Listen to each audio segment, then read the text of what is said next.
Hey guys, it's Pat&Beffs, and we're going to do another review for you. Today, we're doing AC/DC's new album, Power Up. It's their 16th album in their first in 6 years. And I know everyone is excited.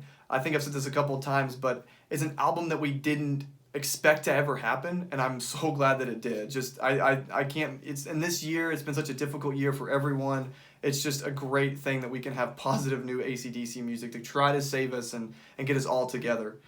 So today I'm just going to kind of go over a couple of the tracks that I like on the album, some highlights that stand out for me, my overall thoughts on the album, and then, kind of leave it up to see what you guys have, some of your maybe favorite songs, and we can talk about those. So start off with my favorite tracks on the album. The first track, the opening track, Realize. Immediately, I heard it when it dropped, I think last Wednesday. It came out, that was the second single on the album, if you don't count the little 50 seconds we got from Demon Fire. But the second single, I waited for it, and it was as good as anything on the album. Like I said, it had a very good razor's edge. Brian's voice sounded incredible. It really set the tone for how the album's going to sound. His voice sounds so great on this album. I think he really owns this album. I think that's one big testament to why it's such a good standing record. But such a great track, great riff, great way to start the album. It's got all the classics that AC/DC's known for. It's one of my favorite tracks, and it's only getting better.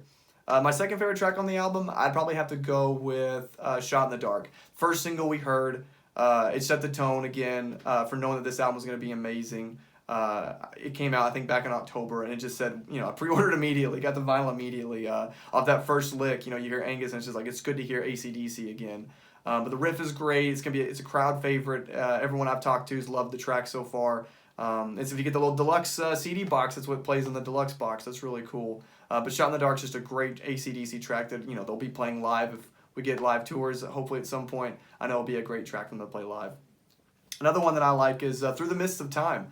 I feel like this was a little bit different step for AC/DC. Not quite straightforward rock and roll, a little bit more, or not like they're harder rock and roll, a little bit more like Americana. I think the lyrics are beautiful. It's a really well-written song. I feel like the Young Brothers pinned a good one on this one. Just kind of like has a good summer vibe to it, a good hangout with friends, and kind of, look back at everything that happened. I think the chorus is really good, and the riff's really fun, and the solo is really sweet. And Angus's solos in the album have been they were short and sweet, and they don't get too long or take away from the album. And I think it's a great track to keep playing. And like I said, the positive energy, you can feel how electric these guys were on this album, and it just shows through tracks like that one. Another one of my favorites is Kick You When You're Down. Maybe the meanest groove on the album. I mean, Phil Rudd and Cliff, they're incredible on this album.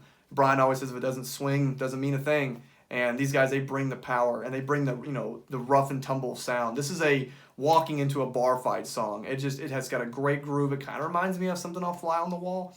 It's really cool to hear some stuff from like Fly on the Wall sounds, or even Flick of the Switch sounds. Two of my favorite albums from the 80s that are kind of overlooked, and I feel like I'm a biased AC/DC fan, so I like all the albums, but I feel like that sound in the 80s has been really missed. So it's cool to have that back in the groove. Another one of my favorite songs on the album, Demon Fire.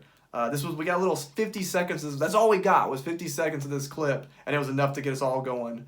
The riff is great. It's got a really fast kind of riff to it. Highway sound for sure, driving, and kind of got that Ghost Rider vibe. And Brian does a lot of this on the album, but he does like these cool, lower, deeper vocals that he kind of does on a different register. And then he kind of talks through it all, kind of in Brian's style. And it makes the album sound really cool and the tracks sound really cool. This one will be a fan favorite to play live. I know everyone that I've watched already people on YouTube covering it. It's a great riff. It's one of Angus's coolest riffs on the album. I was really excited to hear this song in its entirety, and it delivers for sure. Probably my last one I'll go with on the album. There's 12 tracks, and they're all incredible. So when you're picking 6 favorite, you know that the album is good. But Code Red. I think Code Red is probably it's an incredible song that I hope to hear live. I feel like it's going to be a live favorite. Even more albums or more tours to come. It's a great riff. Angus is on just fine form here. Brian's lyrics, he's spitting them out really quick. I love that first verse. It's really long, but he keeps the rhythm going. And it's a great way to end the album. I feel like AC/DC just know how to end an album well. Back in Black, you had Rock and Roll like Noise Pollution. On For Those About to Rock, you had Spellbound. And then, of course, on this one, you have Code Red. So AC/DC just know how to make an album end well. It bookends itself well with Realize and Code Red, and there's no filler in between. Overall, I'd probably rate this album a 9 out of 10 just on first listen. Like I said, I'm probably biased. I don't really have an AC/DC album I don't like. But it's one of the best albums they've ever made. This was, made for Mal. You can tell that they went the distance to really make it sound a little bit more special than some of their other albums. Rock or Bust was great and everything, and Black Ice is great too. But this one the songs really feel alive in this one. And with the time that we're in being such a dangerous time and everyone going through different, difficulties and hardships, it's good that we can all rally around AC/DC and have a good, positive experience. So that was my favorite tracks from the album. That's what my review of the album. Feel free to subscribe to keep the rock alive, and let me know what your favorite songs are in the comments. And I appreciate you guys watching. Thank you.